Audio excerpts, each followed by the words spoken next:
All right, we are back with the last session, or I guess the last interview for today. This has been the first day of NXTA 2017. We're in Nairobi, Kenya. How you doing, my friend? Is the audio okay? Oh, okay. Well, I got to fix your mic, so let me get in here. Don't worry, this is all live. I'm trying to get in. Is that better? Okay, good. Okay. So, Dooney, how you doing, my friend? Why don't you introduce yourself? Not just any software engineer. Tell us what you work on. It's still not good? Let's see. All right. Let's see what we got going on here. Let's try. I think he's on 3. Try 3. All right. So there you go. Is that better? 3's better? Okay, good. Looks like we put 3 on. That was my mistake, my friend. So he's not just any software engineer. Tell us what you work on. I'm a software engineer.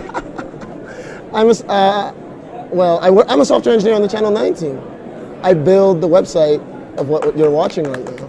So everything that you've been watching today, a lot of the code you get to write, which is pretty exciting. It's really exciting. You joined the team fairly recently. We were super excited. Yeah, I was super excited as well. It was a great thing to do. I think the Channel 9 team is really amazing to me because we work on such cutting edge technology while teaching people about cutting edge technology. I know, it's pretty cool. It's pretty cool. We get to use some of the cooler new stuff while we talk about the cooler new stuff. Exactly. So, I was just saying, I was learning about how to build something on the Channel 9 website on Channel 9. That's right. And that was super exciting for me. Exciting for me. So you have been involved with NXTA since the beginning, is that right? Well, I mean, it depends on your definition of the beginning. For this iteration of NXTA, yes, I've been involved in NXTA since the beginning of the planning of this version. But NXTA obviously has been a much longer effort, like actually before my time at Microsoft. But for this year and this occasion, I think I've been doing this since, I want to say like February last year. Okay. And so it's been a 1-year-long ride. But it's great to be at the end of it, and I'm amazed. I'm amazed with what we've come up with. Awesome. So tell us the history. I mean, do you know the history from before until? I do. Tell us a little bit about that. Africans at Microsoft is an employee network. So it's a network of friends of Africa as well as Africans or Microsoft employees of African origin. And so they started this initiative about 5 years ago to sort of try and demystify Africa to Microsoft, and it was called the Africa Business Forum. And so they did it a couple of times, and the purpose was to sort of learn more about what is going on in the African continent, learn more about the African market, and thereby sort of allow us to better serve our African customers. Right. And so this had been going on for, I think, 3 to 4 years. The first couple of them were in Redmond. And so we would fly in some Africans, some African leaders, entrepreneurs, etc. And then one of them, a couple of years ago, someone said to us, listen, if you want to learn about Africa, you should probably go to Africa. Seems like a good idea, right? And so we're like, okay, let's do that. And so in 2015, they flew about 20-something Microsoft engineers to Africa to have a much smaller kind of conference. It was more of still called the Africa Business Forum, and it was in Lagos, Nigeria. And so when they did that, they learned a lot. And I think a lot of those learnings, I think from earlier today, they said, they launched the Windows Insiders for Good program, fellowship. A lot of those learnings were things that informed that, amongst other things. And so that forum actually ended a week before I started my first day at Microsoft. Awesome. And so when I got to Microsoft, a friend of mine was like, hey, we're doing this Africa Business Forum thing, want to help? And I was like, sure. Why not? Why not, right? And so I'd been doing that for a while, and then my friend was like, oh, you want to help some more, and then it was like, oh, by the way, now you're leading this. I'm like, sorry, what? That's right, kids. And so, but it was amazing sort of what we could get done, and because it was entirely like an employee-led initiative. There was no order from a CVP somewhere to say, hey, go host a conference in Africa. We were just like, we want to do this. We think this is important. And we sort of rallied the troops. We rallied the stakeholders. We got executive support. We got funding. We got all of that. And we kind of just kept going and going and going. And we said, look, we want to learn about Africa, right? And we want to learn from the people in Africa about their problems. We want to connect with them, and we want to enable them. We want to empower them. Microsoft's mission on the back of my badge: empower every person and organization on the planet to achieve more, right?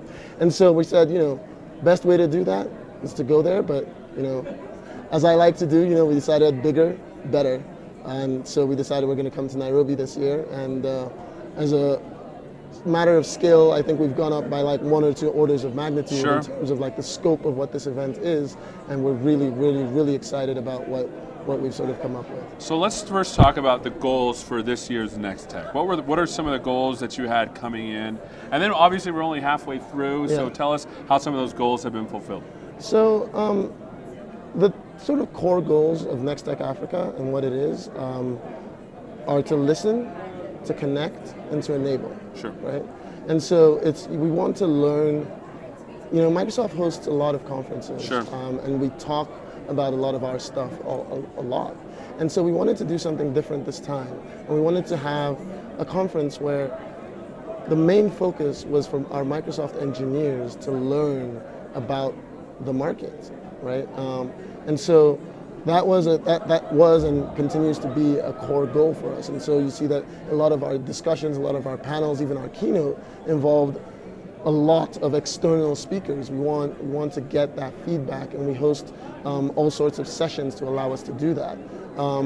And so that has been really exciting. I think learning about sort of cloud infrastructure in Africa, learning about sort of digital transformation, having conversations about that. I think some of the stuff we're going to do tomorrow with regards to sort of talking about tech and education in Africa, talking about a digital Africa and what it means, what digital transformation means in sort of specific industries for Africans in Africa. A lot of that stuff is very exciting and very interesting to us. We also host sort of side meetings. I know you flew in a couple of days ago, and things were full steam ahead already, right? Because as part of the forum, or as part of the conference, one of the things that we also wanted to do was allow sort of Microsoft engineers to get a sort of high-touch understanding of what it is, excuse me, of what it is that the African customer, the African user, the African technologist experience is. And so that was kind of our focus, and that's just the listen piece. Sure. Right? And then we also wanted to build strong, lasting connections, relationships between Microsoft engineering efforts, between Microsoft's people in Redmond and people on the African continent. Because if I don't know you, I can't possibly understand you. Right. Right. And then the last piece is to enable. Right. Like we want to sort of enable people both at Microsoft to sort of build more inclusive products and services, but we also wanted to enable Africans to build technology that is useful for Africa and for the world. That's awesome. And so those are sort of the goals that we've had, and that's kind of how we've been going on with it. So what's the reaction been like? Because you expected a number of people to sign up. Tell me about the sign-ups that you were pretty excited about. Well, so it's interesting because when we started this, we wanted to see, we hoped for maybe 400 or 500 people to sign up, and by the time the conference had started, or by the time we were closing registration, as it were, we had over 1,200 people signed up, and we were getting inundated with emails like, hey, registration is closed, but I really want to attend, and it was really exciting for us to see that people sort of saw what it is that we were trying to do. Sure. and really believed in our mission and really believed in what we were trying to achieve, and that was very, very exciting for us. That's awesome. Well, we have day 2 tomorrow. What are some highlights of day 2 for those that are going to be watching? Well, I mean, if you just saw Scott's talk, there's going to be a lot more of that on day 2. There's a keynote about data dreams led by Corporate Vice President TK Rangarajan. Starting at 9 tomorrow. At 9 tomorrow. Nairobi time. Yeah, not Redmond time. don't come at night. But if you're a late night person on the West Coast, that would be 10 p.m. That would be 10 p.m. for you, correct? And 1 a.m. if you're on the East Coast. And 1 a.m. if you're on the East Coast. If you're a late nighter. If you're a late nighter, you don't want to miss it because it's really a talk about the fact that anything you can imagine being possible with data is now possible. Of course. And how you can really fulfill your data dreams. But much more interesting, I guess. We have a talk about technology, education.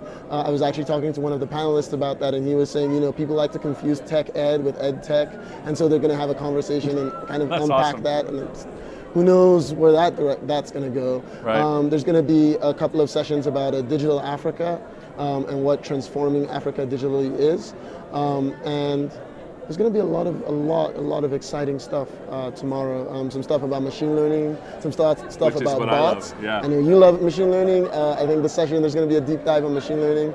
I think, and there's going to be a couple of other panels and stuff like that. So it's a packed schedule. We don't repeat any sessions. Nope. Every session that we host only once ever.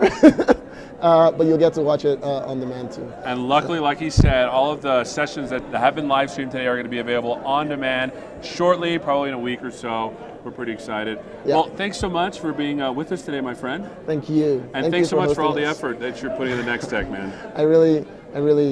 I really appreciate everything that's going on here.